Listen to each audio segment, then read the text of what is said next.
চোখের দেখা নয়, মনের সাহসী পথ দেখায়। ভিউ পয়েন্ট বাংলাতে আজকে বিশেষ পর্ব 2। আসসালামু আলাইকুম, আমি মোহাম্মদ রাসেল। ভিউ পয়েন্ট বাংলাতে আপনাকে স্বাগতম। আজ আমরা কথা বলবো জীবনের সেই কঠিন সুন্দর বাস্তবতার কথা, যেটা আমরা সবাই মুখোমুখি হই কিন্তু খুব কম মানুষই পার হই। জীবনে কিছু বড় করতে চাইলে, কিছু করতে চাইলে বাধা আসবেই। আমরা ছোটবেলায় শিখি সরাসরি হেঁটে চলা সহজ, কিন্তু বড় হওয়ার পথে, স্বপ্নের পথে বাধা আসবেই। যখন আপনি সিদ্ধান্ত নেবেন, আপনি বদলাবেন, আপনি আপনার জীবন গড়বেন, নিজেকে গড়বেন, তখনই শুরু হবে যুদ্ধ।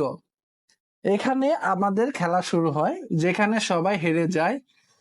আজ আমরা কথা বলবো যেন এই পথটায় বাধা আসলে কিভাবে এর মোকাবেলা করা সম্ভব, নিজেকে কিভাবে গড়া সম্ভব, আমরা সেই বিষয়ে কথা বলবো। আপনি পারিবারিক চাপে হাঁপিয়ে পড়বেন, সমাজ বলবে তুই পারবি না। এটা আমাদের মধ্যে সবচেয়ে বড় সমস্যা। আপনি যদি কিছু করতে চান, তাহলে সবার আগে প্রথম বাধাই আসে পরিবার থেকে। পরিবারের কেউ না কেউ বলে তুই পারবি না, তুই এটা করতে পারবি না, ওইটা পারবি না, তোকে দিয়ে এটা সম্ভব না। আপনার মনের ভিতরে সাহস রাখতে হবে, আপনাকে এগিয়ে চলতে হবে, এটাই স্বাভাবিক। বন্ধু বলবে তো খাটাখাটি করে কি হবে।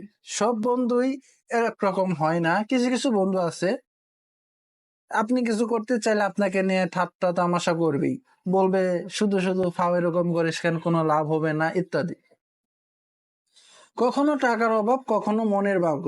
সবচেয়ে বড় সমস্যা হচ্ছে আমাদের টাকার সমস্যা। আপনি কিছু করতে চাইলে অবশ্যই টাকা লাগে, কিন্তু টাকা দিতে চায় না। আপনাকেই সেটা ম্যানেজ করতে হবে, আপনাকে বুঝতে হবে আমি এই জিনিসটা করব, এই জিনিসটা করব।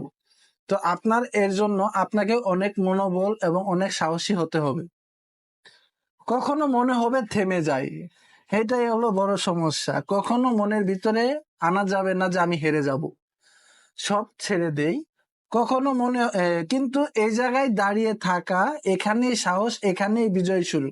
এই কথাটা আমি আবারও আপনাদের বলি, যখন আপনার মনে হবে আমি এখানেই থেমে যাই, এখানে আর পারবো না, কিন্তু খেলাটা শুরু করতে হবে এখান থেকে। আপনাকে এখানেই শুরু করতে হবে যে না, আমি এই জিনিসটা করব, এই জিনিসটা গড়বো, আমি এই জিনিসটা করেই ছাড়বো, আমি সবাইকে দেখাবো আমি এই জিনিসটা পারি।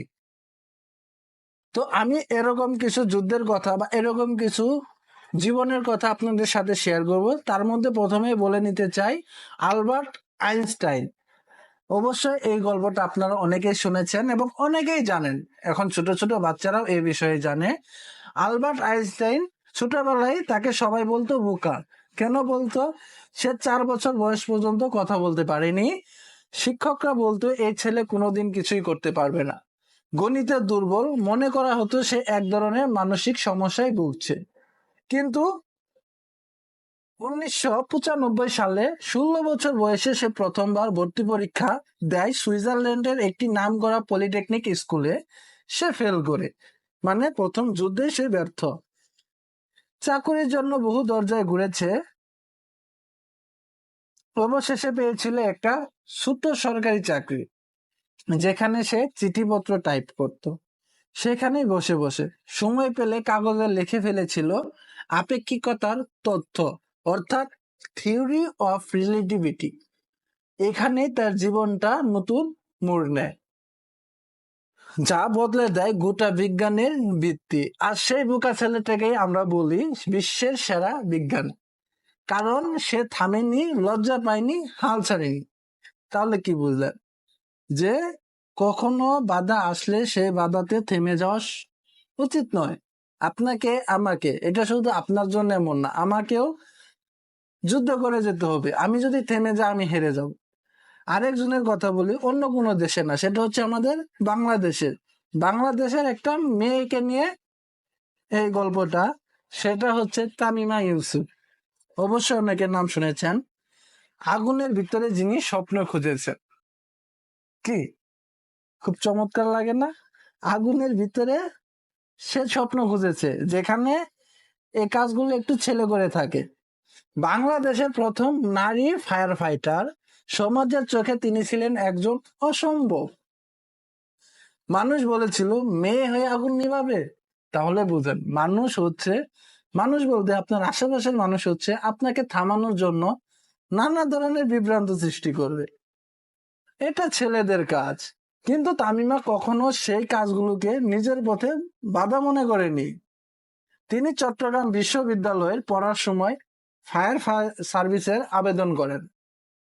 প্রশিক্ষণে কঠিন শারীরিক পরিশ্রম ছিল, ছেলেদের সমান দৌড়, ভার তোলা, আগুনের মধ্যে ঢোকার প্রস্তুতি। জিনিসটা ভাবেন, তিনি তার স্বপ্ন বাস্তবায়ন করার জন্য কত রিস্ক নিয়েছেন, তাও একটা মেয়ে হয়ে। কিন্তু সে প্রমাণ করেছে নারীরাও পারে। যে তার ইচ্ছা শক্তি থাকলে আজ তামিমা শুধু একজন ফায়ার ফাইটার নন, তিনি হয়ে উঠেছেন বাংলাদেশের নারীদের সাহস ও অনুপ্রেরণার প্রতীক। যদি একটা মেয়ে পারে তার জীবন যুদ্ধে এইভাবে এগিয়ে তার স্বপ্ন পূরণ করতে, তাহলে আপনি কেন পারবেন না? আমি কেন পারবো না? অবশ্যই আপনাকে আমাকে এগিয়ে যেতে হবে, হাল ছেড়ে দেওয়া যাবে না। আরেকজনের গল্প বলি, সেটা হচ্ছে জে.কে. রাউলিং। নামটা কি শুনেছেন, জে.কে. রাউলিং? আর হ্যাঁ, গল্পটা যদি ভালো লাগে অবশ্যই লাইক দিবেন। জে.কে. রাউলিং শূন্য থেকে কোটি মানুষের কল্পনার জাদুকরী। কথাটা আবারও শোনো, শূন্য থেকে কোটি মানুষের কল্পনার জাদুকরী। 1990 সালে মায়ের মৃত্যুর পর এক গভীর হতাশার মধ্যে হারিয়ে যান জোয়ান রাউলিং। তার সংসার ভেঙে যায়। তিনি একা মেয়ে নিয়ে সরকারি সাহায্যে জীবন কাটান। তিনি প্রতিদিন কফি শপে বসে তার কল্পনার এক জাদুকরী ছেলের গল্প লিখতেন, হ্যারি পটার। সবাই বলেছিল এটা বাচ্চাদের গল্প, এর বাজার নেই। অবশেষে একটি ছোট্ট প্রকৌশলী দয়া করে বইটি ছাপায়, মাত্র 1000 কপি। তারপর হ্যারি পটার হয়ে যায় পৃথিবীর সবচেয়ে জনপ্রিয় ফিকশন সিরিজ। তাহলে পাবেন কত বেলা হয়েছে, কিন্তু এই বইটা মাত্র 1000 কপি ছাপানোর পর সেটা এতই জনপ্রিয় হয়ে গেছে যে সেটা সংকটে পড়ে যায়। আজ জে.কে. রাউলিং একজন বিলিয়ন ডলারের লেখক, কিন্তু তার সবচেয়ে বড় পরিচয় তিনি হাল না ছাড়ার প্রতীক। বন্ধুরা, এরা আলাদা কেউ নয়, এরা হচ্ছে আমার আপনার মতোই মানুষ। পার্থক্য শুধু একটাই, তারা হাল ছাড়েনি, আমরা হেল ছেড়ে দেই। জীবন সহজ নয়, সফলতা পাওয়া যায় না শুধু স্বপ্ন দেখে, কঠোর পরিশ্রম করতে হয়।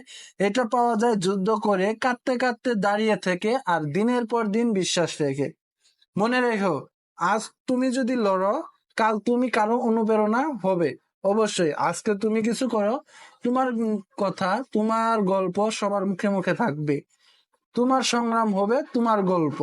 দেখা হবে আবার নতুন কোনো সাহসী গল্প নিয়ে বা সাহসী স্বপ্নের কাহিনী নিয়ে। ততদিন পর্যন্ত স্বপ্ন দেখো, লড়াই করো, এগিয়ে চলো। আল্লাহ ধৈর্যশীলদের সাথে থাকেন। যদি ভিডিওটি ভালো লাগে অবশ্যই একটি লাইক, কমেন্ট এন্ড শেয়ার করবেন, আর সাবস্ক্রাইব করতে ভুলবেন না। আসসালামু আলাইকুম।